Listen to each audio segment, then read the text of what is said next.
गुरु रविदास जी महाराज समाज को समानता, भक्ति और सच्चे कर्म का मार्ग दिखा रहे थे।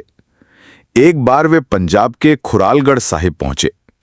वहां पर संत सभा हुई, जिसमें कई गांव वाले, भक्त और पंडित एकत्र हुए।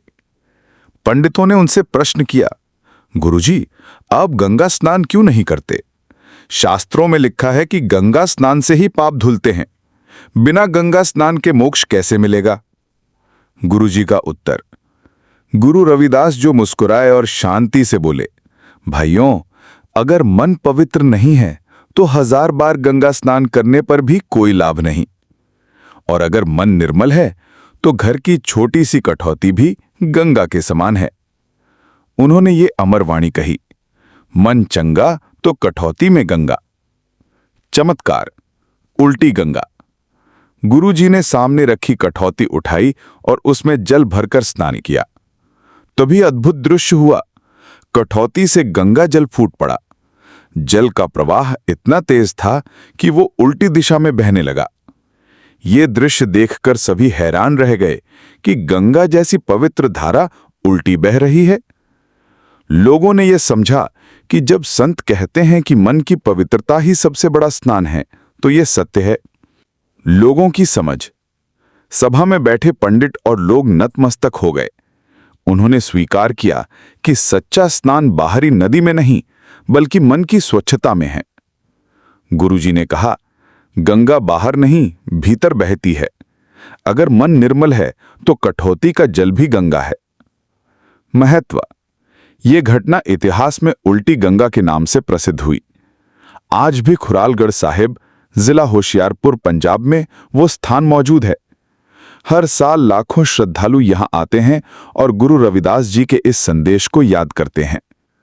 इस कथा का सार है, बाहरी आडंबर से नहीं, बल्कि अंदर के मन की पवित्रता से ही भगवान तक पहुंचा जा सकता है। गुरु रविदास जी साधारण जीवन जीते थे। वे जूतों का काम करते और साथ ही संत मत का प्रचार करते। एक बार वे गांव में सत्संग कर रहे थे। सभा में बहुत लोग जुटे थे, ग्रामीण, स्त्रियां, बच्चे और कुछ ब्राह्मण भी। पंडितों की चुनौती। वहां उपस्थित कुछ ब्राह्मणों और अहंकारी लोगों ने उन्हें चुनौती दी, गुरुजी, आप तो केवल मोची हैं, साधारण काम करते हैं। अगर आप सच्चे संत हैं तो हमें कोई चमत्कार दिखाइए। हम देखना चाहते हैं कि आपके भीतर सच में ईश्वर की शक्ति है या नहीं। वहां पास ही एक अनाज पीसने की चक्की रखी थी।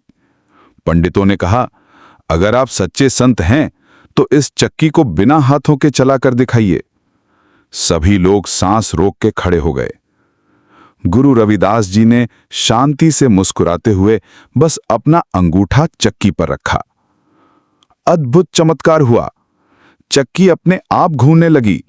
गेहूं के दाने पिसकर आटा बनने लगे। चक्की इतनी सहजता से चल रही थी मानो कोई अदृश्य शक्ति उसे घुमा रही हो। सभी लोग दंग रह गए।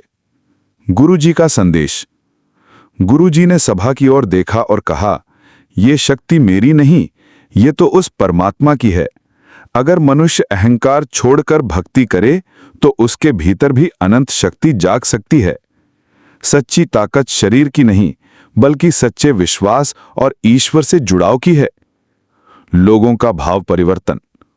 जो लोग उनका मजाक उड़ा रहे थे, वे नतमस्तक हो गए। उन्होंने स्वीकार किया कि गुरु रविदास जी वास्तव में संत हैं। सभा में सभी लोग जय गुरुदेव बोलते हुए उनकी महिमा गाने लगे। सार। इस घटना से यह संदेश मिलता है कि संतों के पास अलौकिक शक्ति केवल दिखावे के लिए नहीं, बल्कि सत्य और भक्ति की सिद्धि के कारण होती है। अहंकार करने वालों को यह सिखाने के लिए संत कभी-कभी ऐसे चमत्कार दिखाते हैं। सच्ची बल केवल ईश्वर भक्ति से ही मिलता है।